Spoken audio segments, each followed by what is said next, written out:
Ladies and gentlemen, citizens of the universe, this is Roster Watch. My name is Alex Dunlap. I'm joined by Cody Carpentier. I'm joined by the trash man and his loudly panting dog that's obviously down by his legs somewhere. He's actually like across the room.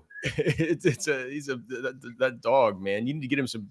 You need to get that dog in better shape so he's not. I mean, so that bad. dog is 13 years old. Yeah. And a big dog. Like I'm every day he wakes up in the morning, I'm shocked. Yeah. Well, I woke up today shocked because I awoke to the news, or I guess I didn't awake to the news, but we got news yesterday about J.K. Dobbins going to the Denver Broncos and what that means for R.J. Harvey. We're going to go over some of the biggest news coming out of mandatory minicamps right now as far as it pertains to fantasy football, a bunch of stuff going on, a bunch of stuff that we need to monitor. Of course, a reminder, version 1, it'll now soon be version 1.2. We're already up to version 1.1 of the redraft ultimate draft cheat sheet for PPR leagues at RosterWatch.com. If you follow the 3 simple rules at the top of the sheet of paper, an expert quality draft is always guaranteed using the mythical cheat sheet at Roster Watch, the original 3-step cheat sheet, an expert quality draft, again, always guaranteed. But I was noticing in running some mocks even earlier today and yesterday, doing some updates, RJ Harvey has been falling a little bit, guys. Even just with the speculation of J.K. Dobbins, and now J.K. Dobbins is there. I was never that hot on him. You know that. Well, I'm not going to risk being out on RJ Harvey, but I was getting concerned about having to take him in the 5th round if you wanted to get him of PPR drafts for a while there. Now it's gotten down to where you can sometimes get him in the 7th, and if I'm getting him in the 7th round, I'm fine with that. I'm fine with the 6th, 7th turn, 7th round. That's about where I've been priced in right now. And the word there, Cody, we'll just start with you, is that Denver figures to give Dobbins a long look in that 3rd down role ahead of week 1. So I don't know what that means to you. Whenever I look at J.K. Dobbins, I don't necessarily see a dude that I consider a traditional traditional 3rd down back. I guess last season it was the most receptions he's ever had, mainly because he was able to play 13 games, but 32 catches last year. He has catch total, in his rookie season, he played for 15 games. He caught 18 balls. I don't know if that's the way that I've really pictured J.K. Dobbins. I wonder if this is more of an indictment on possibly Audric Estime, Jaleel McLaughlin, the other guys, than it is R.J. Harvey. It can't be an indictment on R.J. Harvey. They just used a 2nd round pick on the guy. How do you see it? I don't know. Because a week ago we talked about the fact that Sean Payton told us, I didn't give Audric Estime enough opportunities, and I want to see him with opportunities. And he's lumped all these guys into the same bucket. And to be fair, Jaleel McLaughlin was pretty fine in a 3rd down role. Now, you're looking for a step up. I get looking for a step up from Jaleel McLaughlin, but I think we can all in the same room say that J.K. Dobbins as a pass catcher, as a 3rd down back, is not light years better than Jaleel McLaughlin as a 3rd down pass catching back. And when you compare like Dobbins to Harvey, and even in college, Harvey had 61 receptions, Dobbins had 71 receptions. You look at what Dobbins has done his entire career in the NFL. He's got 73 receptions in 37 career games. Like, he's not this, dominant pass catching back. And the one thing that we have even learned from Achilles injuries over the course of the last 5, 6, 7 years, where it feels like the Achilles recovery has advanced a little bit and allowing players to at least get back and have a career, maybe not an elite career, but get back and have a career. The biggest deterrent has come in the pass catching game, catching the ball out of the backfield and moving those lateral directions. That's been where these guys off of the Achilles have really kind of been hindered. So they obviously worked him out. He obviously passes some sort of test that they're looking for. But as far as a 3rd down role, I'm going to plead coach speak here and just say that that's just him saying that. And more so than anything, Dobbins is going to get a real shot to just carry the football. No, that's what it is. I mean, it's pure conjecture from this guy that it's going to be the third down role. I don't know where he pulled that out of, but yeah, Dobbins is a 2 down back. He's going to get a shot at that. I mean, I don't hate Dobbins and Harvey, a backfield of Dobbins and Harvey, for fantasy. If anything, you would think that they would say like Harvey is good. I don't. Yes. Harvey caught 11% of his team's passes at UCF. I mean, it wasn't as high it wasn't as high a total number. Travion Henderson last year caught 27 balls for Ohio State, but he was only at 8% of his team's total share of receptions. RJ Harvey, 11% of his team's total share of receptions last season at UCF. I mean, he's a good pass catching back. It's one of the things that we kind of liked about him. And I'm not saying I would want to relegate him to that. I think that he's a dynamic between the tackles runner too. He can create so well. He's so elusive, but maybe a little bit of a, we're not getting the, it's just with Dobbins there. It's not quite there's the perfect just plum situation that it was before that. It's still good. We got to remember that J.K. Dobbins, like Cody said, he's a diminished player. He's a diminished player at this point. Diminished from what he once was, but still got paid. Still got paid twice as much as Nick Chubb did to go to Houston, which kind of shocked me. Speaking of Nick Chubb in Houston, so I just got to see just now on X my first glimpses of him in a Houston uniform. He was actually working out he's taking handoffs from CJ Stroud. I mean, they're not in pads or anything like that, but Trash Man, would like to hear your insight on this. He and CJ Stroud already have a secret handshake. Joe Mixon is ostensibly, I would assume, presumably, ostensibly, still in a walking boot. So Nick Chubb's just out there automatically working with these dudes. Your thoughts on how much this kind of shakes things up for Mixon? I moved Mixon as soon as we got this news. Mixon was a guy who I took from. I mean, I understand that this is going to be a little bit aggressive, but I did. Mixon. So Mixon, if you look at where he's going right now, I basically moved Mixon down a whole entire tier, because if you look at where he's going right now, we have him on FFPC going at 44, on Underdog 52, on the Draft Wizard ADP. So over on Fantasy Pros, people doing fantasy drafts over there, 34. He's number 31 on ESPN. And as far as the expert consensus rankings on Fantasy Pros, he's 46. If you mix all those up together, it's an ADP somewhere 4th round. ADP, we weren't getting much of him as things stood, but on the Ultimate Draft cheat sheet, which is designed to make sure that you leverage an ADP at every turn and that you're not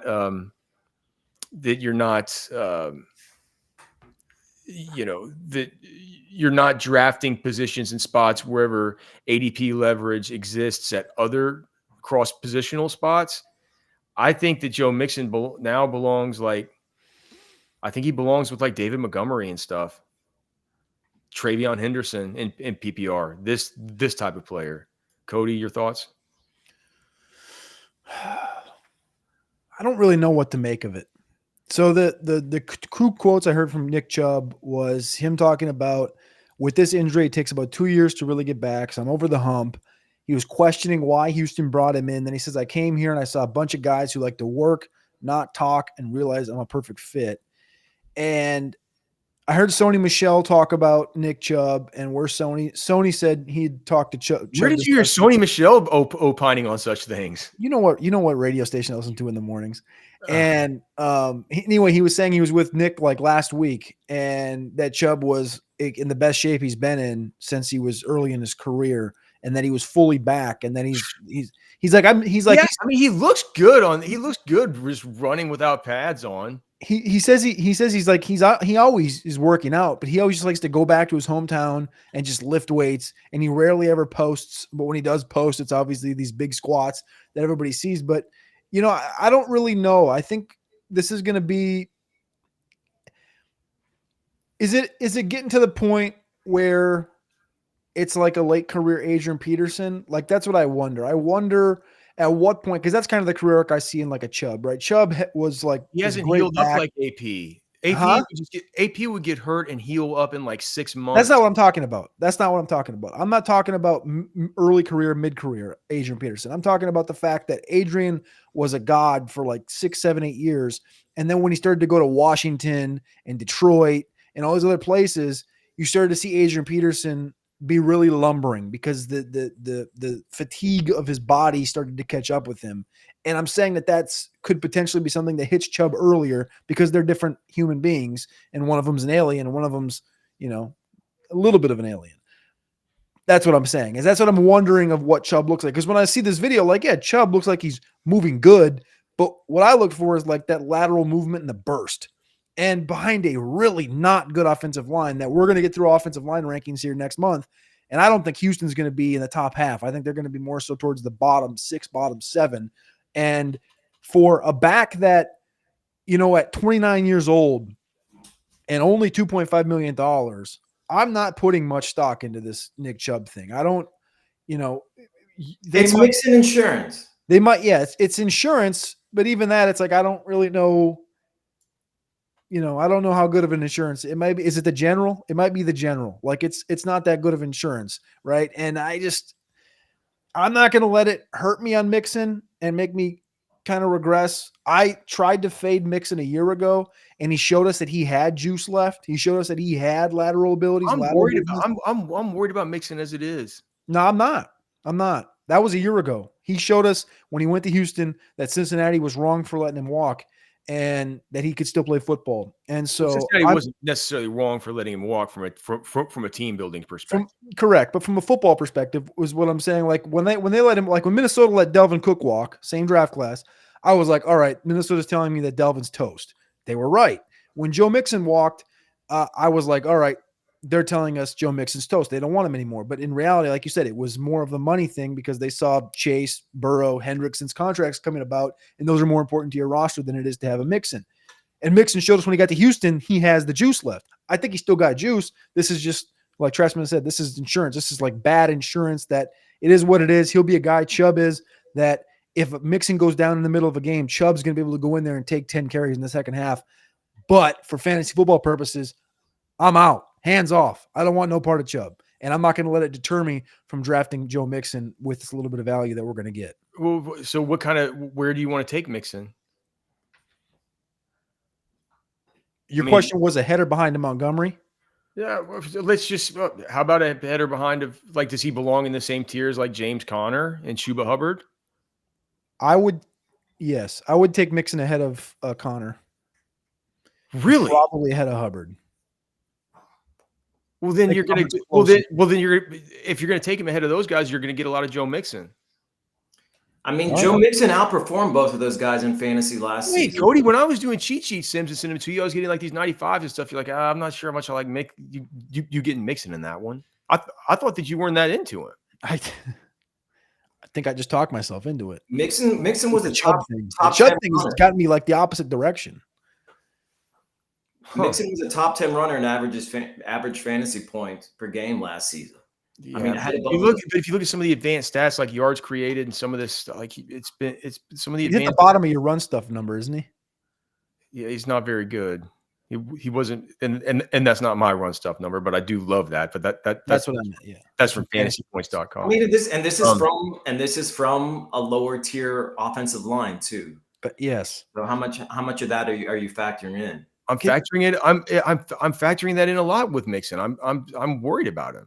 But like maybe I've overreacted, and I have version 1.2 of the cheat sheet going up a little earlier today. I can get him up out of this David Montgomery. I can't. I mean, I guess his ADP is probably ahead of James Conner. Conner's current ADP right now. Yeah. So he's well ahead, especially if you look at so on ESPN. Conner right now, Conner's 53, Mixon's 31. So you might have to have him there. I might have to put him back where he was. I mean, or maybe we can get value on Conner. All right. I got one more in Houston I want to talk about before we get off of Houston. It's just a quick one. All right. I just made a move in dynasty rankings with a tight end. He was not inside the top 250. and now he is. I moved Cade Stover, the tight end in Houston. Hey, how about that? I moved him up to just like in the 220s. You're finally getting on board. Well, I've liked Stover, but I just haven't liked him as much as you. He's the hay bale tossing animal that we met at the combine last year. But he had good training camp, or good camp a couple of weeks ago, and then he's kind of rolled over into minicamp. D'Amico Ryan said he's making play after play. I was listening to the radio this morning in Houston, and they were talking about Cade Stover being like him and Kalen Bullock being like the two dudes through the first 2 days of camp. 7-on-7 yesterday, caught a 25-yard pass from Stroud, got a 15-yard touchdown from Stroud. And the videos I've seen of Cade Stover look really good. And the biggest note was about the fact that Dalton Schultz's like run blocking was not good last year, and Stover is looking fantastic. And that's kind of how they're projecting him, is he'll be able to take away some snaps from Dalton Schultz. So not so much a 2025 seasonal take as much it is like a dynasty thing, where it seems like Schultz is more so kind of fading into the darkness, and Stover's kind of taking that step forward this year. We'll see if Kyron Williams can take a step forward here as far as his financial outlook. So he's Kyron Williams. He's not holding out of practice or anything. He is in contract talks right now. We've talked about it over and over and over again. What they're going to do with him as far as an extension, whether it's going to happen. We've talked about it dating back to January. They keep saying it's close, all this stuff, and it's kind of more of the same. McVay said there's a lot of discussions that are consistently going on with Williams' agent, Drew Rosenhaus, and that the communication has been really positive. So he also said that Williams has been here, he's been leading, been doing exactly what Kyron does, and so we've been pleased. And we'll see if there's an opportunity to be able to land that plane. To me, this feels like more of the same with Kyron. It's saying we love him, he's great, he fits the mold of what we want out of these players, but we're just going to see if we can get it done. It feels like kicking the can down the road. And we know that Rosenhaus gets these deals done. Dude, he just got a offensive tackle in the 2026 class, $5 million over 2 years to play at University of Miami, man. You'd figure you could go in there and get something like that for Kyron Williams. If I told you the Rams wanted Amari and Hampton in the draft last month, what would you say about Kyron Williams? I think they did want Omari and Hampton. That's why I asked. Yeah. If they would have drafted Omari and Hampton, what would Here's the thing, dude. Actions speak louder than words, and they keep like they're really teasing this guy. They're like, I don't know if they're going to do a deal with them. I think they're going to let him play out his contract. Yep. So does this mean anything for us as far as drafting Jarquez Hunter and or Blake Corum? I think they're smart in the late rounds. Yeah. I'd love to hear what Trashman thinks, though, because like I generally want to stay away from Kyron in a situation like this, because I wonder about I feel like as a running back, you're going to go out there and you're going to be like, all right, give me 300 touches. I'm going to show you what I can do with it. Exactly. That's where like if he's playing out his contract, he's going to want to show what he can do.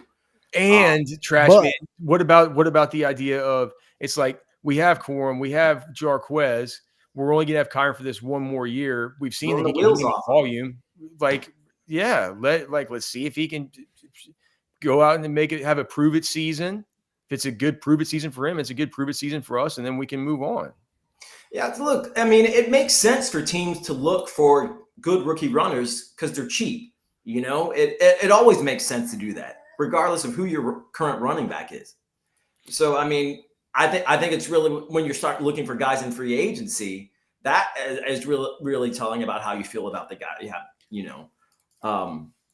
in your backfield. Otherwise, you're always going to be wanting to add talent in your backfield. I mean, it's short careers for these running backs, generally speaking. So yeah, you're going to be looking to add somebody on the cheap. But I think they like Kyron. I think they're going to let him play out his contract, and I think he's going to get a ton of touches this season.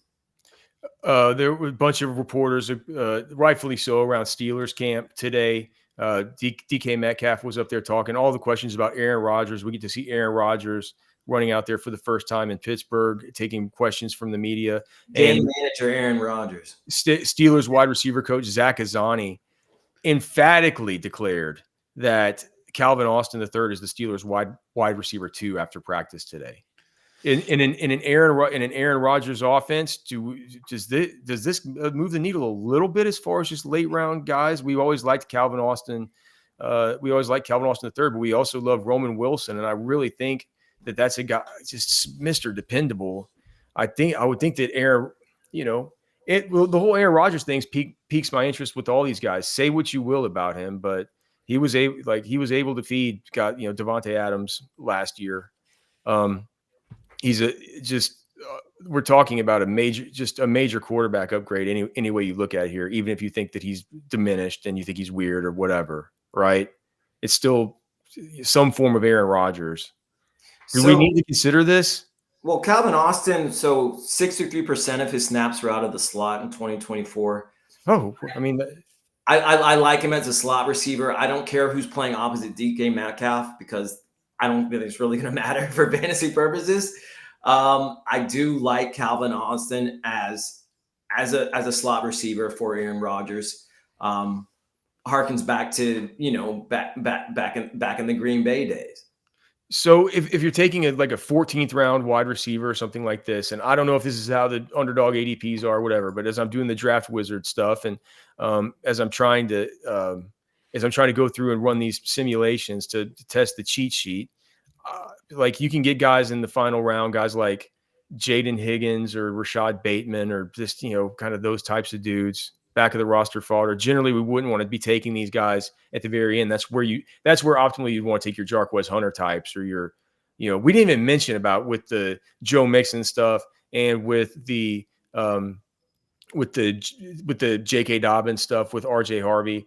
The Chicago Bears backfield has dodged the biggest bullets now as far as these running backs. So that opens up a whole new Roschon Johnson discussion. But Roschon's a guy you can be taking those are the kind of guys I'd rather be taking late than these kind of scrubbish wide receivers. But if you did have a wide receiver need, should Calvin Austin be within even firing distance of that sort of last pick before kickers and defenses? Yeah, definitely. Especially in PPR, full PPR formats. I think he's a good pickup there. All right. Let's see here. Calvin Austin was a dynamic player pre-draft. He was somebody we really liked. Cody, coach speak or not coach speak? Todd Bowles said after practice today that rookie receiver, tiny Tez Johnson has a chance to play a vital role in the offense if he continues as he's shown. No. Just stop. No. Just stop. Just stop. One more thing from Steel. Before I should have mentioned this when we were talking Steelers, but I didn't put these notes together. So the Steelers running backs coach, Eddie Faulkner, he said that Caleb Johnson has a willingness to put his face in the fan, and the team sees him responding extremely well to their pass pro challenges and notes. He's just wired the right way, he said. And so we talked before about, are we concerned about Caleb Johnson? Are we concerned about this kind of late middle round running back that looks like he might not have the receiving work completely nailed down due to the fact that he didn't do it at Iowa and due to the fact that there were loud concerns about his pass protection. Now you get Aaron Rodgers there and you begin to think, okay, well, pass pro just now became something that's even a bigger deal because you know that Aaron Rodgers is going to be on him about this. Is this? What do you think? Just where are you, Cody? Where are you right now on Caleb Johnson? Last week I would have told you I was all in. Me and Trashman talked about it on Friday or Monday about the Rodgers stuff and how that could potentially lean more towards Jaylen Warren getting more opportunities because we've historically known that Rodgers doesn't lean into and love rookies and particularly people that can't pass protect. Now, Rodgers also, I'm not going to say that we can use his 10 years or 20 years of historical data to leverage against what he's doing today because he's a person that changes daily. I think he might be the ultimate Bayesian human being. So maybe he trusts Caleb. Maybe he will trust Caleb. Maybe he'll give him a chance. And I would give him a chance. And this comment right here telling us that he is wired the way to learn and to be prepared to do those right things tells me that he's going to be prepared and going to be wired to do those right things and protect for Aaron Rodgers. And I also think the fact that when you just line up these dudes in the backfield and you got 6'1", 230-pound Caleb Johnson next to Kenny and Jalen Warren, as dumb as it sounds, this is the guy you're going to lean on. This is the guy that's going to carry the load. This is the guy that's going to get 250 carries. This is the guy that's going to get the goal line opportunities. And this is the guy that the offense is going to lean on to protect and to lead the team in rushing and take you, to a 9-8 season and keep Mike Tomlin's job in Pitt. Well, the thing is too, like, this isn't the same situation that Aaron Rodgers has gone into. It's not his team. Mm-hmm. He's not going to be calling the shots like he was, He said today it feels good for his soul. Well, I'm glad that he assumes he has one. Hey now. I mean, this is Mike Tomlin's team. And Aaron Rodgers, this is his last, as far as I'm concerned, this is his last leg. He's on his last leg here in the NFL. And so I think he's going to have to play by the rules. And so that means not being able to dictate, what he might on another team in the past. Just two more quick ones here before we get to those, though. Just a quick reminder, if you're watching on YouTube, please like the show and subscribe to the channel. It helps us out a ton. We've had a bunch of you guys clicking like and a bunch of new subscribers. We can't thank you guys enough. And thanks for coming and watching. We're here every day. And just a quick note, sorry we missed yesterday. You guys will never believe what happened, dude. My internet went out because right when Trashman and I were about to start, Trashman, I didn't tell you what happened. Do you know that hill coming down like right up by the highway where you can first see the lake? That big hill. A FedEx truck flipped over and ran into the into the pole and like knocked out the whole internet for the whole. So they've been having. That's why it was out all day. So sorry about the driver. No, he's my driver. So when I was driving up, I saw it. I was just like, he was standing outside. I'm like, dude, you okay? He's like, well, I guess. He was physically okay. He looked like a guy that was about to. I don't know, maybe something internal.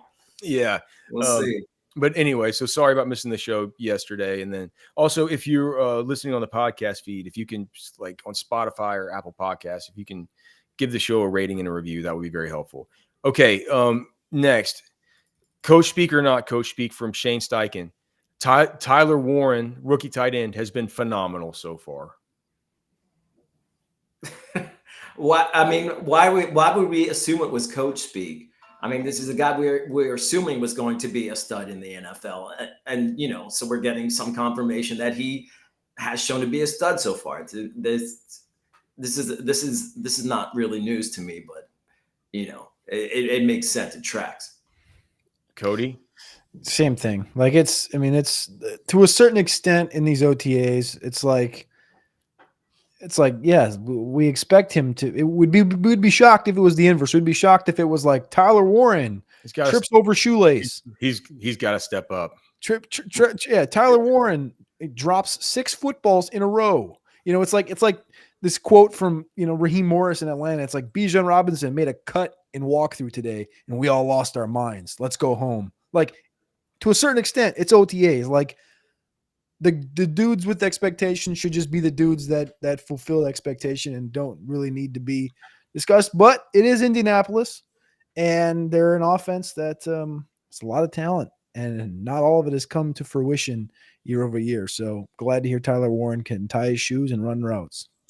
And finally, you talked about dropping 6 footballs in that hypothetical for Tyler Warren. Finally here, Cam Ward today, I believe it was 20 of 21 in team drills, looking good out there, looking crisp. And 6 of those receptions came from one man who was not drafted by the team. We're looking at almost a 30% target share for Xavier Restrepo. Are we gonna have to start like thinking about drafting this guy? Trash man. Is it too trashy to imagine? Restrepo's been like the star of camp. It feels like there's no way that he doesn't make the team, and maybe there's no way he might take Tyler Lockett's job. I mean, there's still a lot of football to be played, and the preseason will tell a lot too. But yeah, I mean, this is somebody. I mean, I think in best ball, it makes sense. It makes sense to pick up Restrepo all day. Cody, what about your boy Strap? Is it possible, Alex, that a league that is 100 years old with a lot of just older gentlemen that stick to their ways and forever just, have to hand time. We got to stick with our hand time. This guy ran a 4.87 at his pro day. He's slow as hell. Like he just didn't run fast enough. He just didn't check the box. So no one's going to draft him because he's just not good at football and he's slow. Not good. But they tell us he's all-time statistical receiving leader. But they tell us, the all-time statistical receiving leader in Miami of all schools, not Miami, Ohio, Miami, Florida. Yeah. And they tell us, the NFL is going to GPS. We're going to GPS. Well, if you were going to GPS, don't you think maybe they would have a number on Xavier Restrepo that was better than 8 miles an hour? Because if he ran a 4.88, it's probably not that great, right? Maybe they should, update their process, because a player like Xavier Restrepo, as you said, the entire pre-draft process should not have went undrafted. And, a 30% target share in OTAs. This is the type of conversation I want to have right here. I don't want to talk about Tyler Warren and Bijan Robinson. I want to talk about Xavier Restrepo being into the top 200 in Dynasty and being on the RosterWatch Ultimate Draft cheat sheet on June 11th. This is Anthony Richardson, and you're listening to RosterWatch. This is AJ Brown, and you're listening to RosterWatch. This is Josh Allen, and you're listening to RosterWatch.